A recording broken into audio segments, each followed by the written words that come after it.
بسم اللہ الرحمن الرحیم۔ کل 14 اگست ہے اور ہمارے ملک پاکستان میں ایک جشن کا سا سما بنتا ہے اور آزادی کا اعلان کیا جاتا ہے کہ 14 اگست کو ہم آزاد ہوئے تھے، اور پھر وہ سیاسی نعرہ بھی دہرایا جاتا ہے کہ پاکستان کا مطلب کیا، لا الہ الا اللہ۔ اور اگر ان سے پوچھا جائے کہ لا الہ الا اللہ کا مطلب کیا، تو یہاں آج کے یہ مسلمان ہیں یہ چپ ہو جاتے ہیں، کیونکہ نہ ان کو لا الہ الا اللہ کا مطلب بتایا تھا گیا، نہ نعرہ لگانے والوں کو اس کا مطلب تھا، نہ جواب دینے والوں کو اس کا معنی اور مفہوم آتا تھا کہ ہم کون سا نعرہ لگا رہے ہیں کہ لا الہ الا اللہ، اللہ کے علاوہ کوئی معبود نہیں، اللہ کے علاوہ کوئی پکارے جانے کے لائق نہیں۔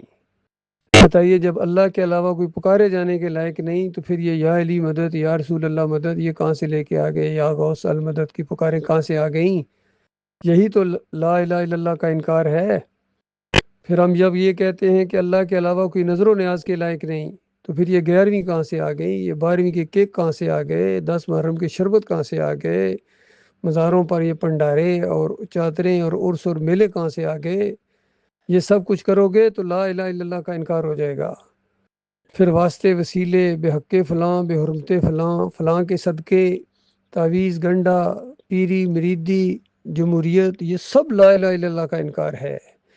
تو اللہ کے بندو، اس کلمے کو سمجھنے کی کوشش کرو۔ پھر اس دن جو ہمارے نوجوان ہیں خاص کر، وہ بھنگڑا ڈالتے ہیں، پھر وہ بڑے بڑے سائرن بجائے جاتے ہیں، عوام کو تنگ کیا جاتا ہے، خواتین بھی اس معاملے میں ناچ گانا دکھاتی ہیں، تو یہ کون سا اسلام ہے اللہ کے بندو؟ یہ وہ اسلام تو نہیں ہے جو قرآن کا اسلام ہو، یا نبی علیہ السلام نے جس کا پرچار کیا، صحابہ اکرام نے جس کو اختیار کیا، تمام انبیاء جس دین پر رہے، وہ اسلام ہے، اللہ کی فرما برداری اسلام ہے، اللہ کا حکم ماننا اسلام ہے۔ جو حکم دے دے بس بندو، تمہارا کام حکم ماننا ہے، حکم چلانا نہیں ہے۔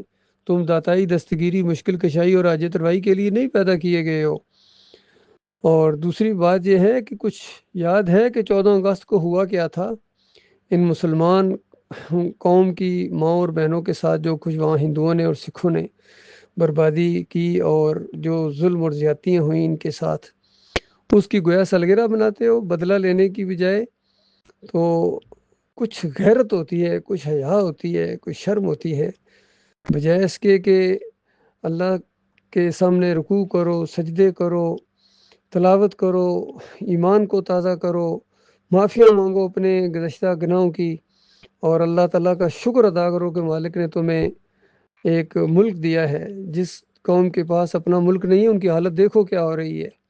تمہیں بہترین خطہ زمین اللہ تعالیٰ نے دیا ہے اسلام کے مطابق زندگی بسر کرنے کے لیے، اور یہ آزادی گویا ایسا لگتا ہے ان کو اللہ سے بھی آزادی مل گئی ہے اس طرح۔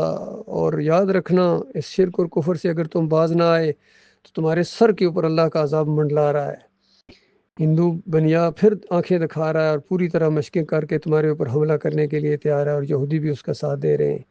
تو یاد رکھنا، اگر اللہ کی اسی طرح نافرمانی جاری رہی، عرس اور میلے جاری رہیں، یا علی مدد کے نعرے لگاتے رہے، بھنگ اور چرس اسی طرح پیتے رہے مزاروں کے اوپر، جو یہ برائی کے اور بدکاری کے اڈے ہیں تمہارے، جن کو مزار کہتے ہیں، اور وہاں یہ مجاور جتنے ہیں اور پوری عوام جا کر وہ جو کچھ کرتی ہے، اللہ کے عذاب کا کوڑا تمہارے اوپر برسے گا، اور پھر تو یہ جو آزادی ہے، یہ جو بظاہر آزادی ہے، یہ بھی چلی جائے گی، اور پھر تم غلامی کی زنجیروں کے اندر جکڑ دیے جاؤ گے۔